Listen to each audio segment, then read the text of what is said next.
নমস্কার বন্ধুরা, নিতার ডেলি ব্লগে আপনাদের স্বাগত জানাই। সকলে আশা করি ভালো আছেন, সুস্থ আছেন। সকলের সুস্থতা কামনা করে আজকে আপনাদের সাথে রান্নার একটা ছোট্ট ভিডিও শেয়ার করে দিই। এটা হলো পটলকে কুড়িয়ে রেখেছি। যখন ঘরে একদম কম পটল থাকে তখন এভাবে কিন্তু করে খেয়ে দেখতে পারেন। আমার মায়ের কাছ থেকে শেখা এই রেসিপিটা আজকে আপনাদের সাথে শেয়ার করে দিলাম। মা অনেক দিন ধরেই বলছিল তুই এটা একবার করে খেতে পারিস। তো এর আগে করেছি কিন্তু সেভাবে দেখানো হয়নি, ভাবলাম আজকে যখন করছি আপনাদের সাথে দেখিয়ে দিই। দুটো পটল ছিল, সেটাকে ভালো করে কেটে ধুয়ে কুড়িয়ে নিয়েছি।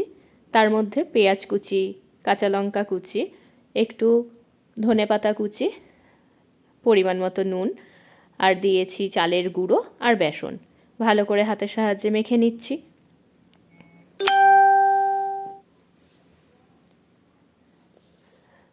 আলাদা করে জলের প্রয়োজন নেই, কারণ পটলের থেকেই একটু জল ছাড়ে, তাতেই কিন্তু খুব সুন্দর মাখা হয়ে যায়। যদি প্রয়োজন পড়ে তবে একটু একটু দিয়ে মাখতে হবে। ব্যাস, পটলের মুইঠা তৈরি হয়ে গেল। মুঠোতে নিয়ে মুঠোর আকারে তৈরি করে ফেললাম পটলের মুইঠা। যারা এই রেসিপিটা জানেন তারা তো জানেন এর টেস্ট কী, কিন্তু যারা জানেন না তারা একবার কিন্তু করে খাবেন, ভীষণ ভালো লাগে। ঘরে যখন কম জিনিস থাকে তখন এভাবে ছোট ছোট জিনিস করে ফেললে একটা পদ হয়ে যায়, খেতেও টেস্টি হয়। গল্পে গল্পে পটলগুলো সবকটাই মুইঠার আকারে গড়ে নিলাম। এবার ভেজে নেওয়ার পালা। একটু লাল লাল করে একদম কম আছে ভালো করে ভেজে নিয়েছি।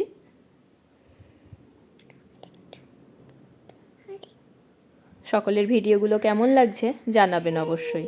চলুন এবার একটা গ্রেভি তৈরি করি। আপনারা চাইলে আপনাদের মতো গ্রেভি করে দিতে পারেন।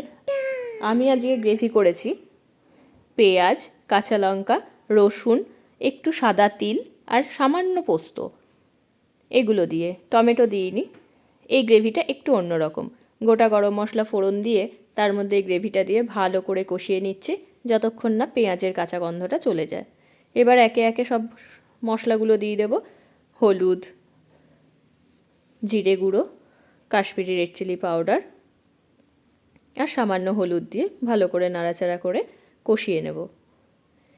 এই গ্রেভিটা কিন্তু দারুণ লাগে খেতে। ব্যাস, কষানো যখন হয়ে যাবে তখন পরিমাণ মতো জল দিয়ে দেব। আপনারা চাইলে এটা গরম গরম ডালের সাথেও কিন্তু খেতে পারেন, ভীষণ ভালো লাগে।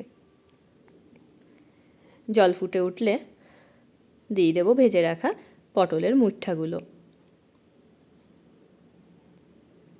কি দারুণ দেখতে লাগছে না? চলুন এপিট ওপিট করে ভালো করে এগুলো মিশিয়ে নিই। তারপরে বেশ কিছুক্ষণ চাপা ঢাকায় রেখে ফুটতে দেব, যাতে সবটার মধ্যে রস ঢুকে যায়। চলুন দেখি লাস্ট পর্যন্ত কেমন হলো দেখতে। একটা মুইঠাও কিন্তু ভাঙেনি, বেশ সুন্দর হয়েছে। কেমন লাগলো ভিডিওটা অবশ্যই জানাবেন কমেন্ট করে, আর কেমন খেলেন সেটাও জানাবেন। সকলকে অনেক ধন্যবাদ ভিডিও দেখার জন্য। এই দেখুন গ্রেভির কালারটা। এখানে কিন্তু চাইলে আপনারা কাসুরি মেথি দিতে পারেন, কিন্তু আমি দিইনি যেহেতু সাদা তিল দিয়েছি। তো কেমন লাগলো?